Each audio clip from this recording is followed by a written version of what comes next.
Well, here we are back at the speed trap.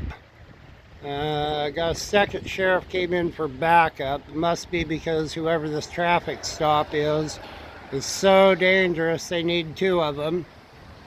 Couldn't be that they're such little punks and they ignore the Constitution that maybe people are there figuring out people hate them.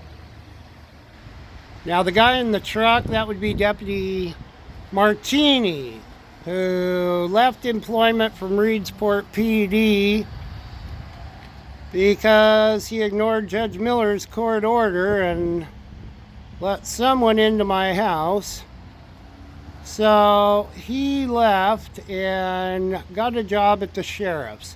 He's also the individual that found my daughter's stolen vehicle in Winchester Bay while she was in jail and called and had a rig impounded, even though the mother of the child who had broken into my daughter's house and stole her keys said, "Oh no, I'll get that car home, don't do that. Mr. Swartz will sue me, I know him."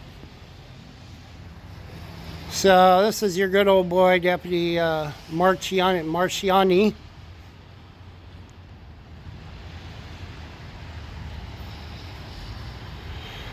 The car had a ding on this back corner, kind of a little low slung. They must have thought it was a drug dealer coming through town. Basically, pulling people over because their car doesn't look perfect, or like they might not have insurance, or they might be a drug dealer, or La Raza, MS-13. They're always fishing for that civil asset forfeiture.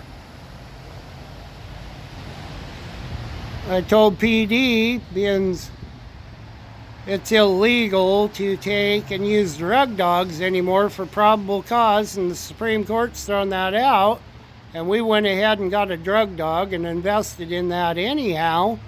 It seemed kind of pointless and a big waste of money. They would have been better off going down and spending the thousands of dollars they spent on a drug dog, considering the recent U.S. Supreme Court case on using drug dogs. Can't use them anymore. You think the city would have been better off just going and buying a lottery ticket every day, and hopefully they hit the lottery, than trying to use these illegal drug dogs to try and catch somebody coming through town with drugs. We can't keep the people in town that are allowed to deal drugs under the police and the sheriff's supervision. But no, every Tom, Dick, and Harry that drives through town, we can racially profile them and pull them over because we think they're hauling drugs. How about the protected drug dealer, Ron, over on Cedar Street? Protected because I went to court with him. He had 7 charges, never spent a day in jail, but he was allowed to deal drugs off of Cedar Street over there for about a year, and they busted everybody coming and going from his house, but never him. Yeah, that's your county, Rick Wiesenberg, Sheriff John Handlin, and probably local PD, all allowing this Ron guy. And Ron, you know who you are, boy. I see you in this town again, there's going to be a problem. Keep your drug dealing ass. This guy sold to a 17-year-old girl in this town under the protection of the sheriffs and the local PD.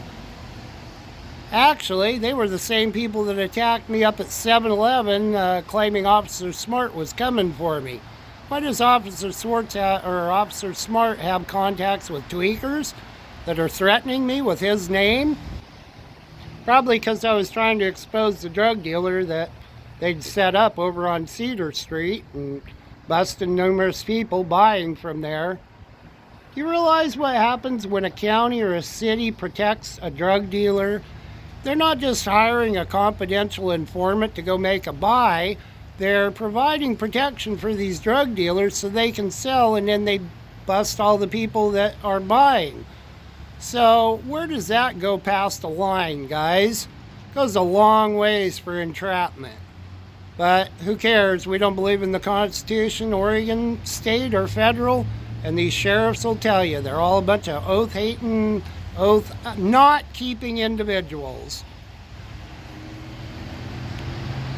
Deputy Marciana. Can't even remember his name. I try to put him out of my mind. Light and love from Reedsport. Videotape your cops and let's hold them accountable to the Constitution.